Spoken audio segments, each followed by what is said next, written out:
എല്ലാ വിദ്യാർത്ഥികൾക്കും പുതിയൊരു വീഡിയോയിലേക്ക് സ്വാഗതം. ഈ വർഷത്തെ LBS nursing and paramedical degree കോഴ്സുകളിലേക്കുള്ള പ്രവേശനത്തിനായിട്ടുള്ള അപേക്ഷകൾ വിദ്യാർത്ഥികൾക്ക് നാളെ മുതൽ നൽകാവുന്നതാണ്. അപ്പോൾ വിദ്യാർത്ഥികൾക്ക് ഈ ഒരു അപേക്ഷയെ സംബന്ധിച്ചുള്ള നിരവധി സംശയങ്ങളുണ്ടാകും. അപ്പോൾ ആ ഒരു സംശയങ്ങൾക്കെല്ലാമുള്ള ഉത്തരങ്ങൾ ഉൾക്കൊള്ളിച്ചുകൊണ്ടാണ് ഈ ഒരു വീഡിയോ തയ്യാറാക്കിയിട്ടുള്ളത്.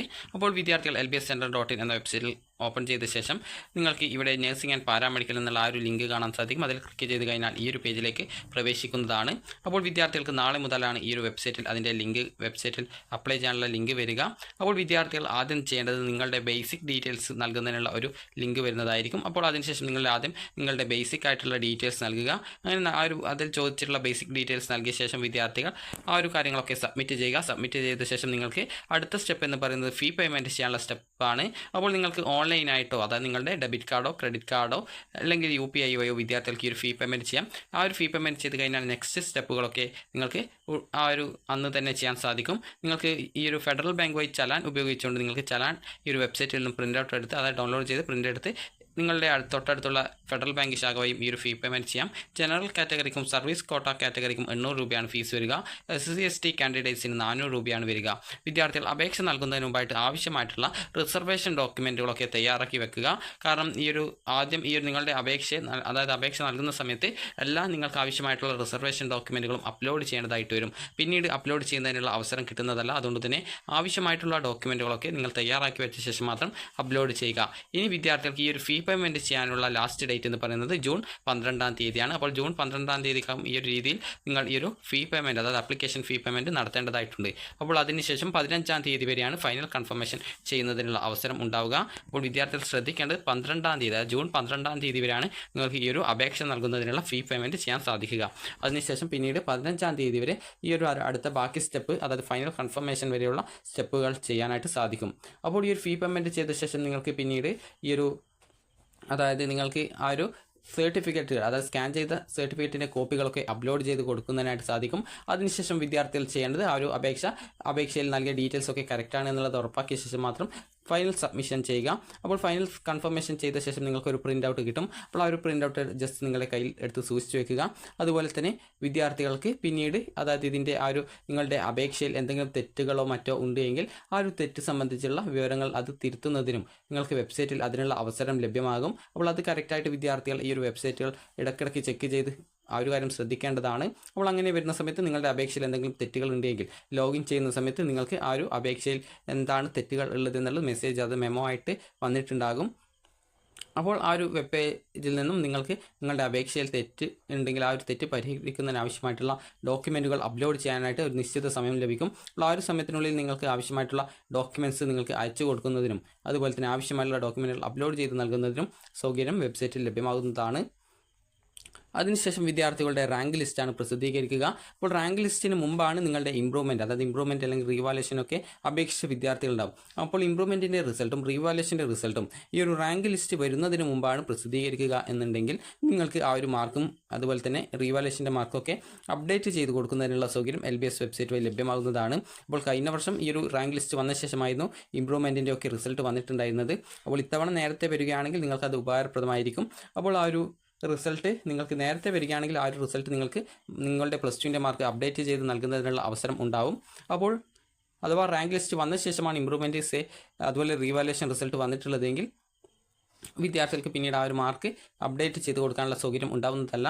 അപ്പോൾ ഈ ഒരു റാങ്ക് ലിസ്റ്റ് വന്ന ശേഷം മാത്രമാണ് വിദ്യാർത്ഥികൾ കോളേജ് കോഴ്സ് ഓപ്ഷനുകൾ വെക്കേണ്ടത്. അതുപോലെ ഒരു വിദ്യാർത്ഥി ഒരു അപേക്ഷ മാത്രമേ നൽകേണ്ടതുള്ളൂ. അപേക്ഷ നൽകുന്ന സമയത്ത് തന്നെ ആവശ്യമായിട്ടുള്ള റിസർവേഷൻ്റെ അതായത് NRI കോട്ട ഉൾപ്പെടെയുള്ള റിസർവേഷൻ്റെ ഡോക്യുമെൻറ്റുകൾ നിങ്ങൾ അപ്ലോഡ് ചെയ്ത് നൽകേണ്ടതാണ്.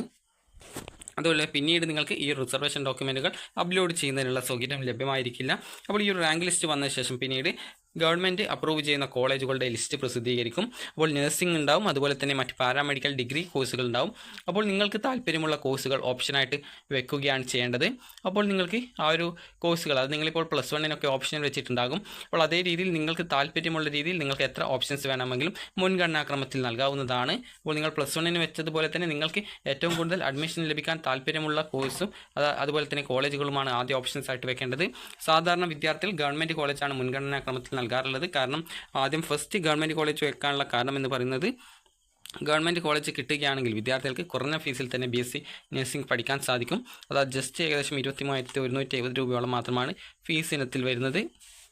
സെൽഫ് ഫിനാൻസിലാണെങ്കിൽ നിങ്ങൾക്ക് മെറിറ്റ് സീറ്റിൽ നിങ്ങൾ SSC ST അതുപോലെ തന്നെ OEC കാറ്റഗറിയിലുള്ള അതുപോലെ സാമ്പത്തിക സംവരണം ആനുകൂല്യമുള്ള വിദ്യാർത്ഥികൾക്ക് 1000 രൂപ മാത്രമാണ് സെൽഫ് ഫിനാൻസിൽ മെറിറ്റ് സീറ്റിൽ കിട്ടുകയാണെങ്കിലും വരുള്ളൂ.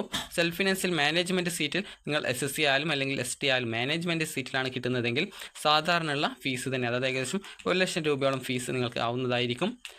അപ്പോൾ ഇത്രയുമാണ് ഈ ഒരു ഫീസിൻ്റെ കാര്യത്തിൽ വരുന്നത്. അപ്പോൾ വിദ്യാർത്ഥികൾക്ക് ഈ ഒരു മറ്റ് പാരാമെഡിക്കൽ ഡിഗ്രി കോഴ്സുകൾക്ക് ഇതിൽ നിന്നും കുറവ് ഫീസാണ് വരിക.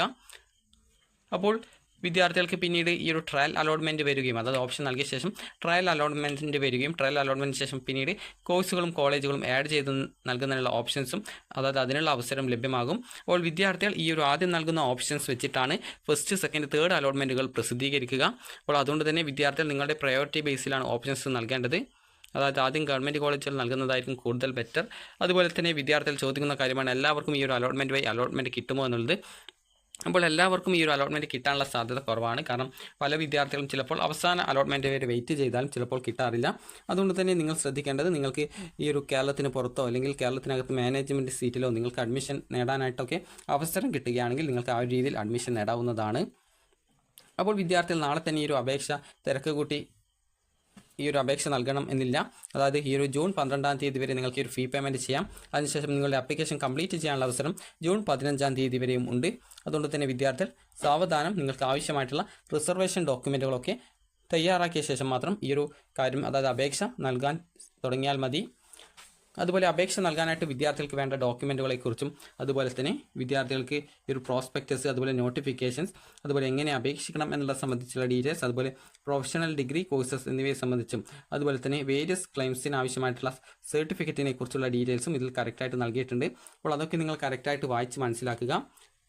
അപ്പോൾ വിദ്യാർത്ഥികൾക്ക് ഈ ഒരു അപേക്ഷ നൽകുന്നതിനായിട്ട് വേണ്ട ഡോക്യുമെൻറ്റുകൾ എന്ന് പറയുന്നത് SC BC OBC അതുപോലെ തന്നെ OEC കാറ്റഗറിയുള്ള വിദ്യാർത്ഥികൾ വില്ലേജ് ഓഫീസിൽ നിന്നും സർക്കാർ പഠനാവശ്യങ്ങൾക്കായിട്ട്, അതായത് സ്റ്റേറ്റ് എഡ്യൂക്കേഷണൽ പർപ്പസിനായിട്ട് നൽകുന്ന നോൺ ക്രിമിനൽ സർട്ടിഫിക്കറ്റ് വാങ്ങണം.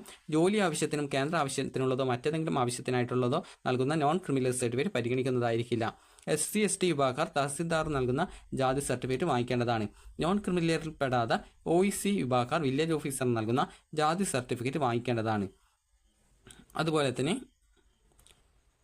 മറ്റ് സംസ്ഥാനങ്ങളിൽ നിന്നും ലഭിക്കുന്ന ജാതി സംവരണ വരുമാന സർട്ടിഫിക്കറ്റുകൾ സ്വീകരിക്കുന്നതായിരിക്കില്ല. അതുകൊണ്ട് തന്നെ കേരള സംസ്ഥാനത്തിലെ റവന്യൂ അധികാരികളിൽ നിന്ന് താഴെ പറയുന്ന സർട്ടിഫിക്കറ്റുകൾ നിങ്ങൾ മുൻകൂട്ടി വാങ്ങിക്കേണ്ടതാണ്.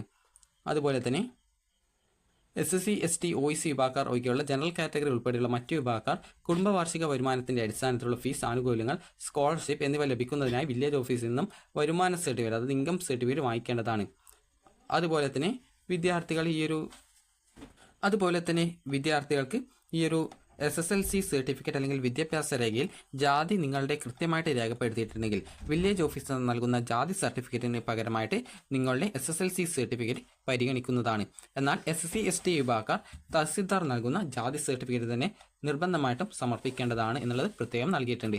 അതുപോലെ തന്നെ മിശ്ര വിവാഹിതരിൽ ഒരാൾ SSC ST വിഭാഗത്തിൽപ്പെട്ട ആളാണെങ്കിൽ അവരുടെ മക്കൾക്ക് SSC ST വിഭാഗങ്ങൾക്ക് ലഭ്യമാകുന്ന ഫീസ് ആനുകൂല്യങ്ങൾ ലഭിക്കുന്നതിന് തഹസിൽദാർ നൽകുന്ന മിശ്ര വിവാഹ സർട്ടിഫിക്കറ്റ് വാങ്ങിക്കേണ്ടതാണ്. അതുകൊണ്ട് തന്നെ വിദ്യാർത്ഥികൾ ശ്രദ്ധിക്കേണ്ടത് തഹസിൽദാർ നൽകുന്ന മിശ്ര വിവാഹ സർട്ടിഫിക്കറ്റ് വാങ്ങിക്കണം. അതുപോലെ തന്നെ വിദ്യാർത്ഥികളുടെ ജനനസ്ഥലം രേഖപ്പെടുത്തിയിട്ടുള്ള സ്കൂൾ സർട്ടിഫിക്കറ്റ്, അതായത് SSLC സർട്ടിഫിക്കറ്റ്, അതുപോലെ ജനന സർട്ടിഫിക്കറ്റ് നേറ്റിവിറ്റി തെളിയിക്കുന്നതിനായിട്ട് പരിഗണിക്കുന്നതാണ്. അതുപോലെ തന്നെ സ്കൂൾ സർട്ടിഫിക്കറ്റ് അതുപോലെ ജനന സർട്ടിഫിക്കറ്റിൽ ജനനസ്ഥലം രേഖപ്പെടുത്തിയിട്ടില്ല എങ്കിൽ വില്ലേജ് ഓഫീസിൽ നിന്നും നൽകുന്ന നേറ്റിവിറ്റി സർട്ടിഫിക്കറ്റ് വാങ്ങിക്കേണ്ടതാണ്. ഇക്കാര്യം വിദ്യാർത്ഥികൾ പ്രത്യേകം ശ്രദ്ധിക്കുക. പല വിദ്യാർത്ഥികളും ചോദിച്ച കാര്യമാണ് ഈ ഒരു ജനന സർട്ടിഫിക്കറ്റ്, അതായത് നിങ്ങളുടെ നേറ്റിവിറ്റി തെളിയിക്കുന്നതിനായിട്ട് SSLC സർട്ടിഫിക്കറ്റ് അല്ലെങ്കിൽ ബർത്ത് സർട്ടിഫിക്കറ്റ് ഉപയോഗിക്കാമോ എന്നുള്ളത്. അതിൽ നിങ്ങളുടെ ആ ഒരു ജനന സ്ഥലം കറക്റ്റായിട്ട് രേഖപ്പെടുത്തിയിട്ടുണ്ടെങ്കിൽ അത് ഉപയോഗിക്കാം. ഇല്ലെങ്കിൽ വില്ലേജ് ഓഫീസിൽ നൽകുന്ന നേറ്റിവിറ്റി സർട്ടിഫിക്കറ്റ് വാങ്ങിക്കേണ്ടതാണ്. അതുപോലെ സാമ്പത്തികമായും പിന്നോക്കം നൽകുന്ന സംവരണേതര വിഭാഗത്തിൽ, അതായത് EWS കാറ്റഗറിയുള്ളവർക്ക് വില്ലേജ് ഓഫീസിൽ നൽകുന്ന ഇൻകം ആൻഡ് അസറ്റ് സർട്ടിഫിക്കറ്റ് അല്ലെങ്കിൽ AAY സർട്ടിഫിക്കറ്റ് വാങ്ങിക്കേണ്ടതാണ്. അതുപോലെ സ്വകാര്യ സ്വാശ്രയ കോളേജിൽ ന്യൂനപക്ഷ സമുദായങ്ങൾക്കായിട്ട്, അതായത് മുസ്ലിം ക്രിസ്ത്യൻ സംവരണം ചെയ്തിട്ടുള്ള സീറ്റുകളിലേക്ക് പരിഗണിക്കുന്നതിനായിട്ട് നോൺ ക്രിമിനൽ വിഭാഗത്തിൽപ്പെടാത്തവർ വില്ലേജ് ഓഫീസിൽ നിന്നും സമുദായ സർട്ടിഫിക്കറ്റ് വാങ്ങിക്കേണ്ടതാണ്. അതായത് നോൺ ക്രിമിനൽ വിഭാഗത്തിൽപ്പെടുന്നവരാണെങ്കിൽ നിങ്ങൾക്ക് ആ നോൺ ക്രിമിനൽ സർട്ടിഫിക്കറ്റ് മതി.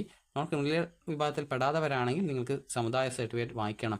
അതുപോലെ തന്നെ NRI കോട്ട സീറ്റുകളിലേക്ക് അപേക്ഷ നൽകുന്ന അപേക്ഷകർ ഓൺലൈൻ അപേക്ഷാ സമർപ്പണ വേളയിൽ NRI സ്പോൺസർ സർട്ടിഫിക്കറ്റ്, സ്പോൺസറുടെ പാസ്പോർട്ടിൻ്റെ കോപ്പി, റവന്യൂ അധികാരിയിൽ നിന്നും ലഭിച്ച റിലേഷൻഷിപ്പ് സർട്ടിഫിക്കറ്റ് എന്നിവ അപ്ലോഡ് ചെയ്യേണ്ടതും മറ്റ് സർട്ടിഫിക്കറ്റുകൾ അഡ്മിഷൻ സമയത്ത് ഹാജരാക്കേണ്ടതുമാണ്.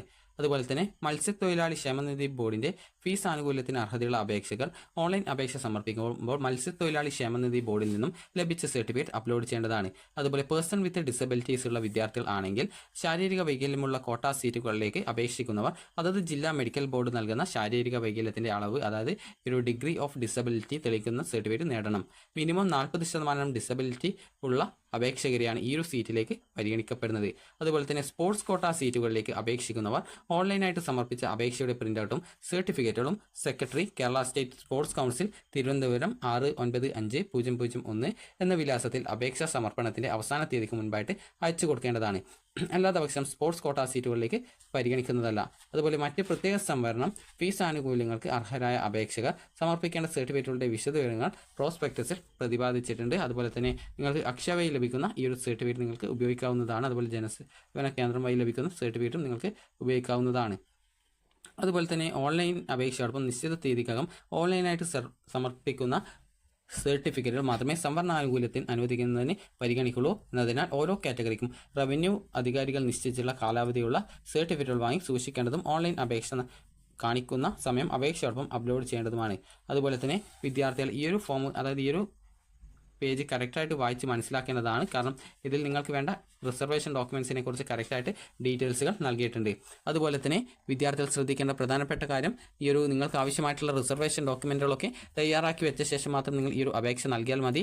തിരക്കിട്ട് അപേക്ഷ കൊടുക്കേണ്ടതില്ല. ജൂൺ 12-ാം തീയതി വരെ വിദ്യാർത്ഥികൾക്ക് ഈ ഒരു ഫീ പേയ്മെൻറ്റ് ചെയ്യുകയും അതിനുശേഷം ഈ ഒരു ജൂൺ 15-ാം തീയതിക്കുള്ളിൽ നിങ്ങളുടെ അപേക്ഷ കൺഫർമേഷൻ ചെയ്യുകയും ചെയ്യേണ്ടതാണ്. അപ്പോൾ വിദ്യാർത്ഥികൾക്ക് ഇനി എന്തെങ്കിലും സംശയമുണ്ടെങ്കിൽ താഴെ കമൻറ്റ് ചെയ്യുക. അതുപോലെ നിങ്ങളുടെ ഇൻഡെക്സ് സ്കോർ +2-ൻ്റെ ഫിസിക്സ്, കെമിസ്ട്രി, ബയോളജി എന്നിവയുടെ മാർക്ക് അടിസ്ഥാനത്തിൽ മാത്രമാണ് അലോട്ട്മെൻറ്റ് നടത്തപ്പെടുന്നത്. അതായത് അലോട്ട്മെൻറ്റല്ല, ഇൻഡെക്സ് സ്കോർ കാൽക്കുലേഷൻ ചെയ്യുന്നത് +2-ൻ്റെ ഫിസിക്സ്, കെമിസ്ട്രി, ബയോളജി എന്നിവയുടെ മാർക്കിനെ 1.2 കൊണ്ട് ഹരിച്ചാൽ നിങ്ങൾക്ക് ലഭിക്കുന്നതാണ് നിങ്ങളുടെ ഇൻഡെക്സ് മാർക്ക്. അപ്പോൾ വിദ്യാർത്ഥികൾ ഈ ഒരു കാര്യം പ്രത്യേകം ശ്രദ്ധിക്കുക. അതുപോലെ തന്നെ വിദ്യാർത്ഥികൾക്ക് ഈ ഒരു അലോട്ട്മെൻറ്റിനായിട്ടുള്ള ഓപ്ഷൻ രജിസ്ട്രേഷനൊക്കെ റാങ്ക് ലിസ്റ്റ് വന്ന ശേഷമാണ് ആരംഭിക്കുക. അതുപോലെ നിങ്ങൾ ഒരു അപേക്ഷ മാത്രമേ നഴ്സിംഗിനും പാരാമെഡിക്കൽ കോഴ്സിലേക്കുള്ള പ്രവേശനത്തിനും നൽകേണ്ടതായിട്ടുള്ളൂ. അപ്പോൾ വിദ്യാർത്ഥികൾക്ക് എന്തെങ്കിലും സംശയമുണ്ടെങ്കിൽ വീഡിയോയുടെ താഴെ കമൻ്റായിട്ട് രേഖപ്പെടുത്തുക. അപ്പോൾ ഈ ഒരു വീഡിയോ ഉപകാരപ്രദമായിട്ടുണ്ടെങ്കിൽ ലൈക്ക് ചെയ്യുക, ഷെയർ ചെയ്യുക. Thank you for watching.